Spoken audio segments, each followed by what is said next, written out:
Tiga, satu lagi nggak tahu siapa.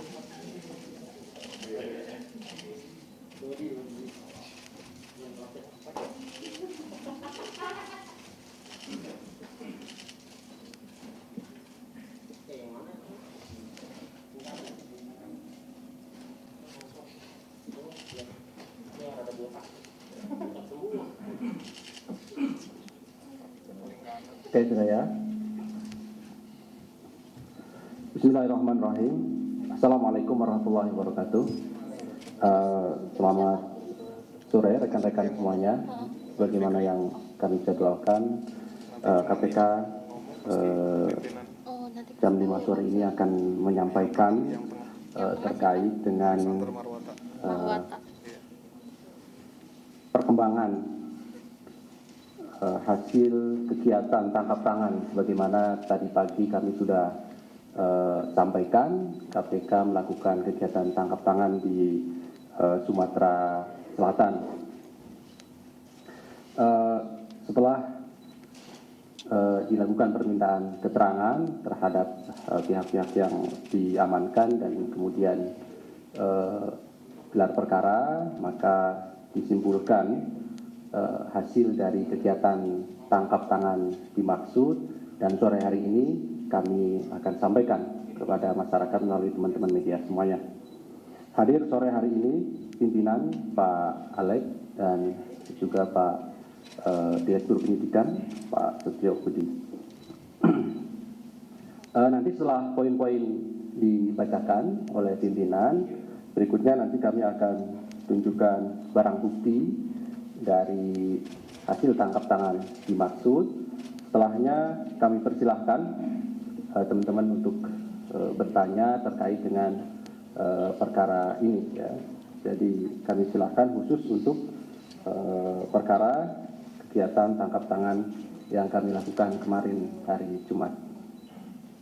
Baik, kami silakan Pak Alex untuk menyampaikan beberapa poin perkembangan mengenai kegiatan tangkap tangan dimaksud. Kami silakan, Pak. Ya, terima kasih.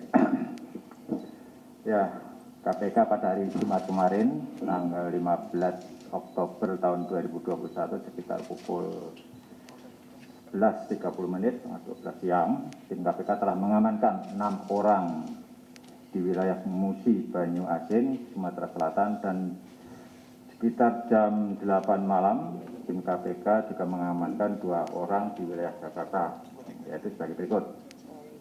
DRA, Bupati Musi Banyu Asin, periode 2017-2022, HM, Kepala Dinas PUPR Kabupaten Musi Banyu Asin, EU, Kepala Bidang SBA Sumber Daya Air, garis miring PTK, Pejabat Pembuat Komitmen Dinas PUPR Kabupaten Banyu Asin, SUH, ini swasta, Direktur PT Selaras Simpati Nusantara, IF, Kepala Bidang Preservasi Jalan dan Jembatan Dinas PUPR Kabupaten Banyu Asin, MRD, ini Ajudan Bupati, BRZ, ini staf ahli Bupati, dan AF, Kabid Pembangunan Jalan dan Jembatan Dinas PUPR. Adapun kronologis kegiatan tangkap tangan adalah sebagai berikut. Pada hari Jumat, tanggal 15 Oktober tahun 2021, tim KPK menerima informasi akan adanya dugaan penerimaan jumlah uang oleh penyelenggara negara yang disiapkan oleh SUH yang nantinya akan diberikan pada DRA melalui HM dan EU. Selanjutnya dari data transaksi perbankan diperoleh informasi adanya transfer uang yang diduga berasal dari perusahaan milik SUH kepada rekening bank milik salah satu keluarga EU. Setelah uang tersebut masuk di rekeningnya keluarga EU, lalu dilakukan penarikan secara tunai oleh keluarga EU tersebut untuk kemudian diserahkan kepada EU. EU lalu menyerahkan uang tersebut kepada HM untuk diberikan kepada DRA.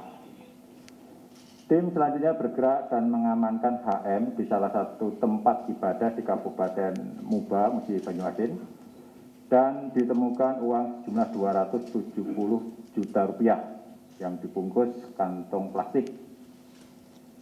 Tim selanjutnya mengamankan EU dan SUH serta pihak terkait lainnya dan dibawa ke Kejaksaan Tinggi Sumatera Selatan untuk dilakukan permintaan keterangan. Di lokasi yang berbeda di wilayah Jakarta, tim kemudian juga mengamankan DRA di salah satu lobi hotel di Jakarta yang selanjutnya DRA dibawa ke Gedung Merah Putih KPK untuk dimintai keterangan. Dari kegiatan ini, tim KPK selain mengamankan uang sejumlah 270 juta rupiah, juga turut diamankan uang yang ada pada MRD, yaitu ajudan bupati, jumlah uang sebesar 1,5 miliar rupiah. Setelah dilakukan pengumpulan berbagai bahan keterangan terkait dengan dugaan tindak pidana korupsi dimaksud, KPK melakukan penyelidikan yang kemudian ditemukan adanya bukti permulaan yang cukup. Sehingga KPK meningkatkan status perkara ini ke tahap penyidikan dengan mengumumkan 4 tersangka sebagai berikut. DRA, Bupati Musi Banyuasin, periode 2017 sampai dengan 2022. HM, Kepala Dinas PUPR Kabupaten Musi Banyuasin. EU, Kepala Bidang SDA /PPK Dinas PUPR Kabupaten Musi Banyuasin. Dan SUH, swasta, yaitu Direktur PT Selaras Simpati Nusantara. Adapun konstruksi perkara diduga telah terjadi sebagai berikut. Pemerintah Kabupaten Musi Banyuasin tahun 2021 akan melaksanakan beberapa kegiatan proyek yang dananya bersumber dari APBD, APBDP tahun anggaran 2021 dan bantuan keuangan provinsi. Di antaranya pada Dinas PUPR Kabupaten Muba Musi Banyuasin. Untuk melaksanakan berbagai proyek dimaksud diduga telah ada arahan dari dan perintah dari DRA kepada HM, EU, dan beberapa pejabat lain di Dinas PUPR Kabupaten Musi Banyuasin agar dalam proses pelaksanaan lelangnya direkayasa sedemikian rupa. Di antaranya dengan membuat list daftar paket pekerjaan dan telah pula ditentukan calon rekanan yang akan menjadi pelaksana pekerjaan tersebut. Selain itu, daerah juga telah menentukan adanya persentase pemberian fee dari setiap nilai proyek paket pekerjaan di Kabupaten Musi Banyuasin, yaitu 10% untuk daerah, 3 sampai dengan 5% untuk HM, dan 2 sampai 3% untuk EU serta pihak terkait lainnya. Untuk tahun anggaran 2021, pada bidang sumber daya air Dinas PUPR Kabupaten Muba, perusahaan milik SUH menjadi pemenang dalam 4 paket proyek, yaitu rehabilitasi daerah irigasi Ngulak 3 di Desa Ngulak 3, Kecamatan Sanga dengan nilai kontrak 2,39 miliar. Peningkatan jaringan irigasi DIR Epil dengan nilai kontrak 4,3 miliar. Peningkatan jaringan irigasi DIR Muara Teladan dengan nilai kontrak 3,3 miliar. Dan normalisasi Danau Ulak Ria Kecamatan Sekayu dengan nilai kontrak 9,9 miliar. Total komitmen fee yang akan diterima oleh daerah dari SUH dari 4 proyek dimaksud sejumlah sekitar 2,6 miliar. Sebagai realisasi pemberian komitmen oleh SUH atas dimenangkannya 4 proyek paket pekerjaan di Dinas PUPR tersebut, diduga SUH telah menyerahkan sebagian uang tersebut kepada daerah melalui HM dan EU. Atas perbuatan tersebut, para tersangka disangkakan melanggar pasal sebagai berikut.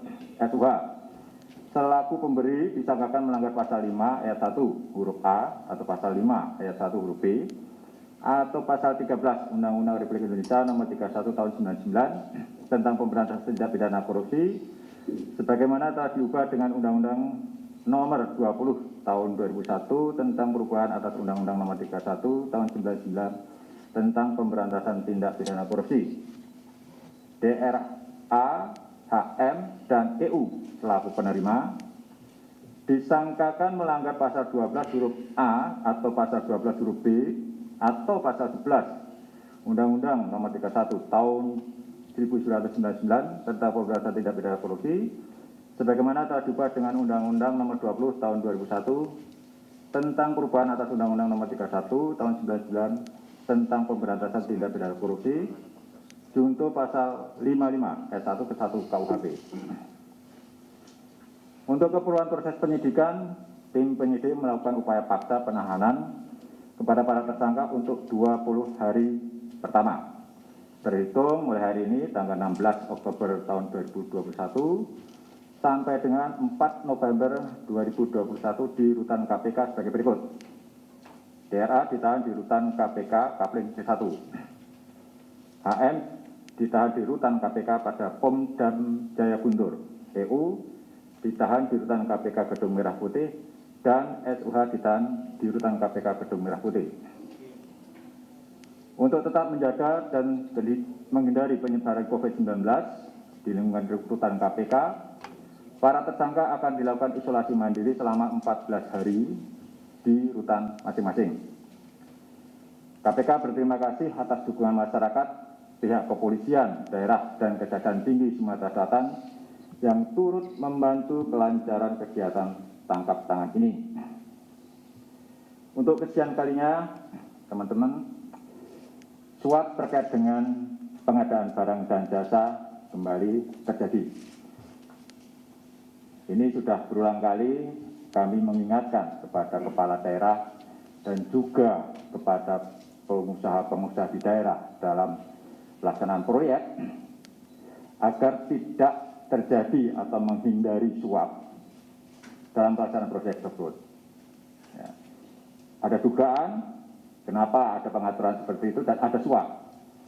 Ini HPS-nya biasanya kalau dari perencanaannya sudah direncanakan nanti siapa pemenangnya, itu HPS-nya biasanya ditinggikan.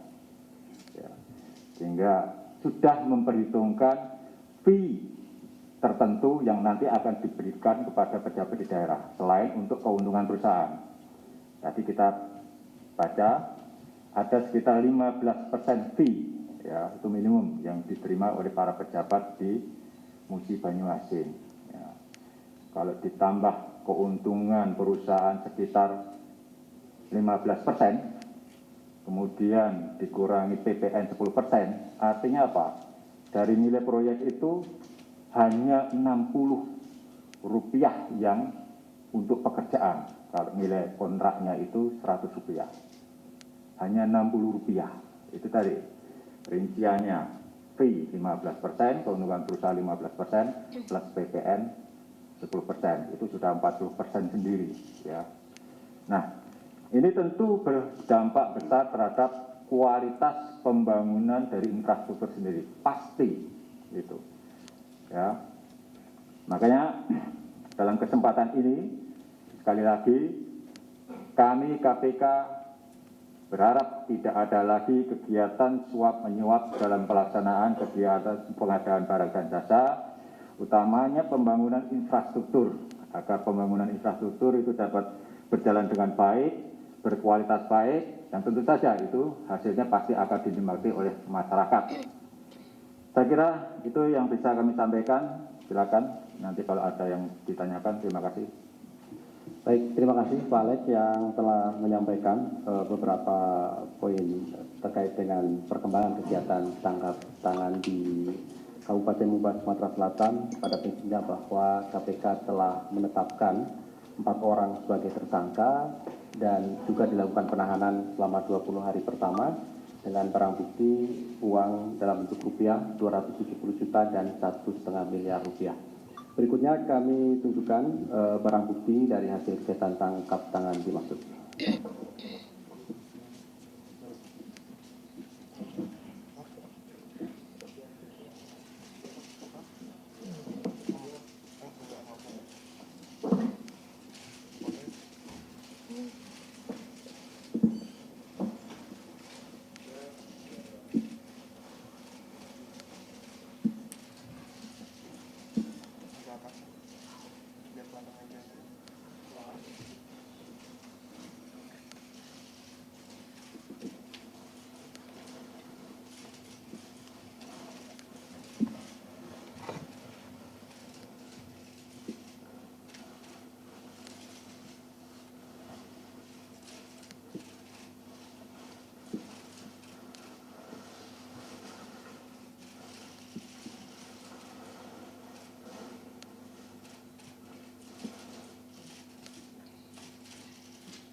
Baik, kami silakan 3 orang penanya terkait dengan perkara ini ya.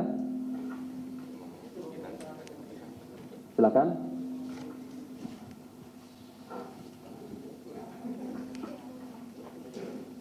Gimana? Cukup jelas ya? Oke, di belakang 1. Ada lagi? Baik, 1 dulu mungkin ya. Silakan. Mas Fana ya? Ya. Oke. Selamat sore Pak Alex, beliau Mas Jubir. Saya Fana dari beta1.com. Saya ingin bertanya soal ini aja, dinasti politik ini kan Pak Dodi ini kan anak dari mantan Gubernur Sumatera Selatan Pak Alex Nurdin. Pak Alex Nurdin sendiri sebelumnya juga 2 periode di Musi Banyuasin. Lalu beberapa kali juga KPK juga menangani kasus-kasus yang berhubungan dengan hubungan keluarga gitu. Kayak kemarin Purbolinggo juga suami istri. Nah, pertanyaan saya adalah apakah memang dinasti politik itu menjadi ruang untuk terjadinya korupsi gitu? Karena mungkin ayahnya pernah menjabat di sana, lalu dia tahu celah lalu menetapkan kepada anaknya seperti itu, atau bagaimana? Nah, itu yang pertama. Yang kedua, ini kan bentar lagi 2024. Apakah KPK juga akan mendorong agar KPU misalkan penyelenggaraan pemilu untuk membatasi agar tidak ada lagi dinasti politik gitu? Terima kasih. Baik, Mas Fana, ada lagi? Oke, sebelah kiri ada? 1 dulu ya. Oke, dulu. Apakah KPK sudah mendalami tentang peruntukan uang yang diminta oleh Pak Bupati ini? Terbilang kan kalau sekarang Pak Bupati kan berasal dari partai yang berlambang kuning itu kan, dan partai itu lagi mengumpulkan dana untuk Pilpres 2020. Apakah mungkin dana ini dikumpulkan oleh Pak Bupati untuk penggalangan dana partai tersebut gitu?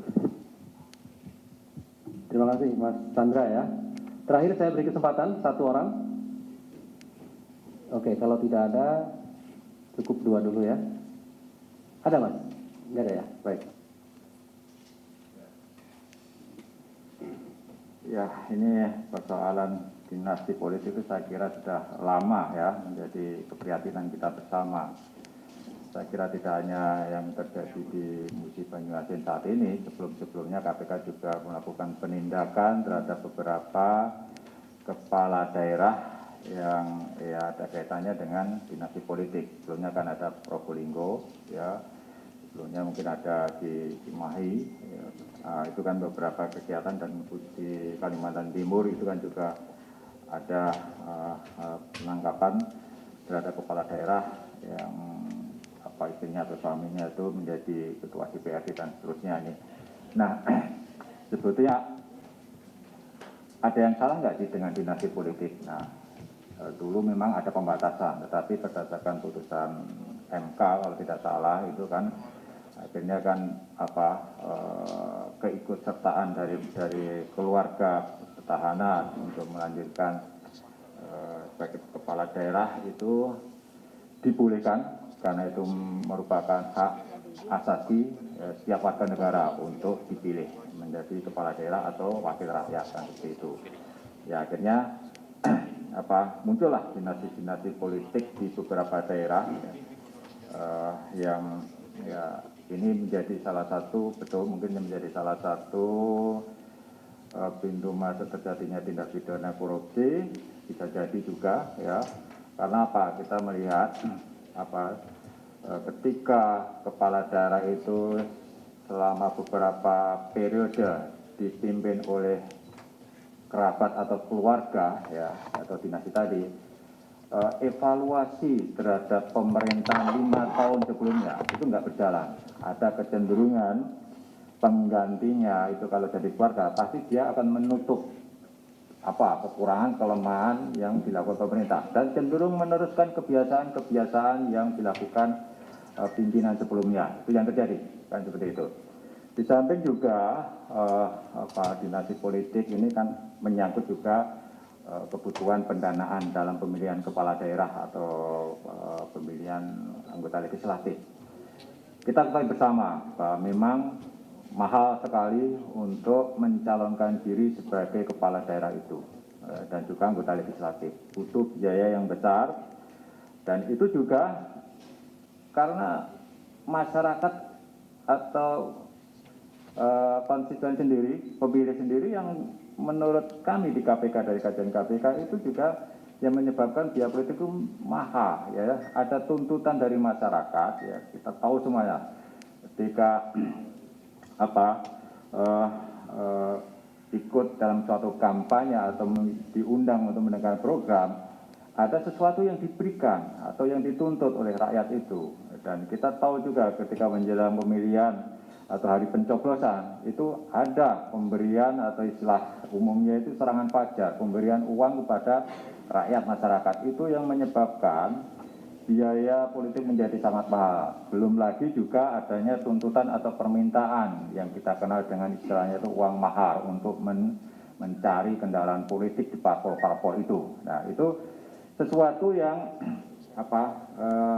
meskipun tidak terungkap secara terbuka, tapi kita semuanya mendengar dan itu sudah sering disampaikan oleh calon-calon kepala daerah ini. Ini tentu menjadi perhatian kami di KPK, ya. Kami sudah melakukan kajian sebetulnya bersama LIPI, ya, agar ada alokasi dana yang cukup dari APBN kepada parpol.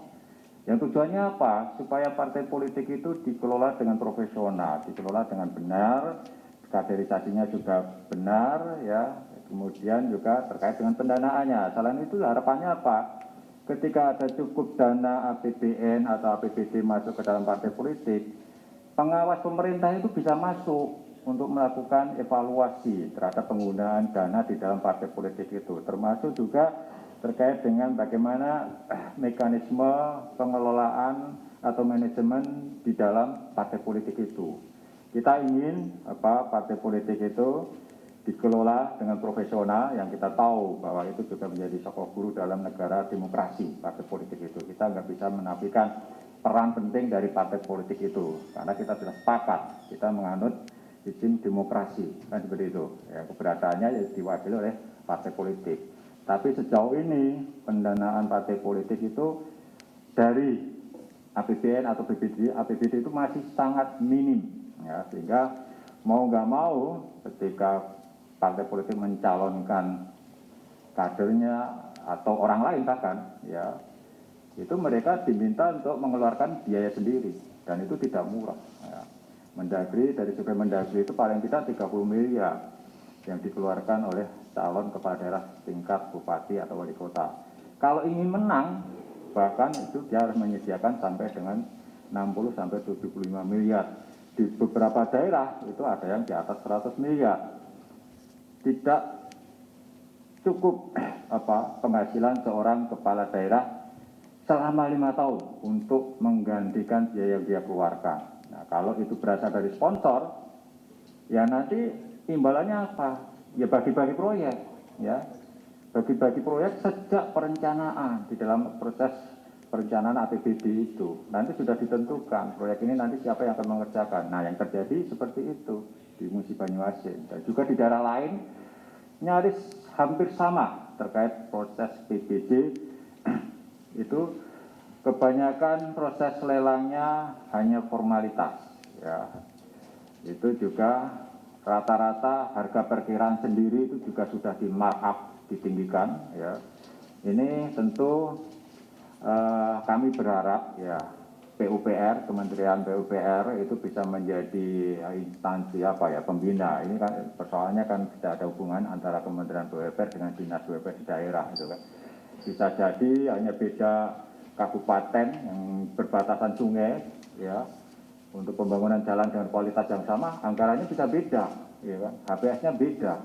Siapa yang menentukan standar HPS itu? Itu yang harus kita pikirkan, itu harus ada bahwa kualitas jalan itu harus ada yang menilai, HPS-nya juga harus ada yang menilai, yang menentukan, supaya apa? Tidak ada disparitas HPS antar daerah, antar wilayah itu, ya.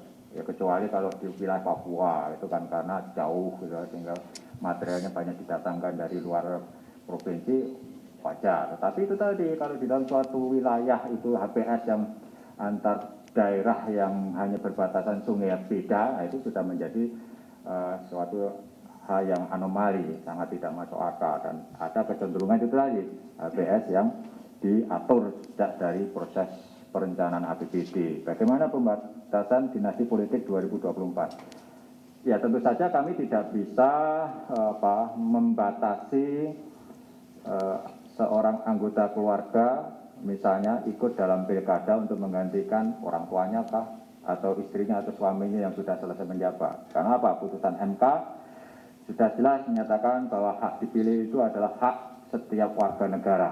Nah, kami hanya mengimbau kepada masyarakat sekali lagi ya, demokrasi yang cerdas itu kan tidak hanya menuntut independensi atau integritas dari calon kepala daerah, penyelenggara penting juga integritas, dan yang lebih penting para pemilih itu juga harus berintegritas dan cerdas, kan gitu kan. Jadi kalau para pemilihnya masih terbujuk dengan pemberian uang, ya akhirnya demokrasi kita yang menjadi kayak semacam prinsip hukum dagang kan, ya membeli suara nanti hitung-hitungannya ketika terpilih itu akan dihitung untung ruginya, kan seperti itu. Ini tentu tidak sehat dalam proses demokrasi kita, gitu kan. KPK senantiasa biasanya menjelang pilkada atau pemilu selalu menghimbau kepada masyarakat pemilih itu untuk dan juga kepada calon untuk menghindari politik uang itu, atau masyarakat diharapkan menolak untuk setiap tawaran bujuk rayu untuk memilih calon dengan imbalan uang. Sebaliknya dari para calon juga kita berharap tidak menjanjikan atau memberikan sesuatu kepada masyarakat sebagai pemilih, sehingga pilkada, pileg itu diharapkan dapat berjalan dengan transparan dan pemilu dapat berjalan dengan integritas yang baik, dan seperti itu. Terkait dengan peruntukan uang suap, nah, kita belum mendalami ya dari tadi ya, kalau suap terkait proyek tadi kan 270 juta ya, itu terkait dengan proyek yang dimenangkan oleh SUH itu ya, bagian dari berapa tadi, sekitar 15% dari keseluruhan komitmen fee yang nanti akan diberikan. Sedangkan yang 1,5 miliar itu kan masih didalami, itu uang dari mana dan kaitannya dengan apa yang 1,5 miliar ya. Ada yang uang yang 1,5 miliar itu kita amankan ketika melalui ajudan dari Bupati Mubah ya, yang bersangkutan ada di Jakarta, dan ketika kita lihat di kendaraan yang dibawa untuk ke KPK itu ternyata ditemukan tas warna merah tadi, dan ketika kita minta ajudannya untuk mengambil tas itu, tak dibuka itu tadi isinya 1,5 miliar. Itu masih didalami ya, peruntukan termasuk asal uang 1,5 miliar itu dari mana, itu nanti akan didalami dalam proses penyidikan. Saya kira itu ya, jelas saya kira. Baik, terima kasih Pak Alex. Sudah ada ya, cukup? Atau Pak Titik mau nambahin? Tegas saja, mohon izin Bapak Wakil Ketua. Jadi saya tambahkan terkait masalah uang ya, yang 1,5 ini, sebagaimana tadi penjelasan beliau sudah dua kali beliau menjelaskan bahwa uang itu diamankan dari ajudan Bupati. Artinya posisinya di Jakarta pada saat pengambilan. Nah, oleh karena itu menjadi sesuatu yang menarik buat penyidik. Berdasarkan temuan tersebut, dan nantinya akan kami dalami. Yang pertama adalah sumbernya, asalnya dari mana uang tersebut. Kemudian yang kedua adalah maksud dan tujuan uang itu dibawa, ya. Kemudian untuk apa, keperluannya atau kepentingannya. Nah, dari situ nanti mudah-mudahan kita bisa mendapatkan bukti, ya. Jadi beberapa yang tadi saya sampaikan. Itu aja. Terima kasih. Baik, terima kasih Pak Dirtik. Sudah tidak ada lagi ya, saya kira. Baik, terima kasih pimpinan Pak Alex dan Pak Titik yang hadir pada sore hari ini. Terima kasih juga kepada rekan-rekan yang hadir pada hari ini, hari Sabtu, tanggal 16 Oktober 2021. Terima kasih. Assalamualaikum warahmatullahi wabarakatuh.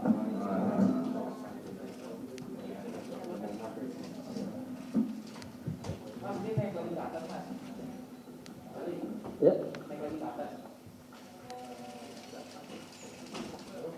Langsung keluar.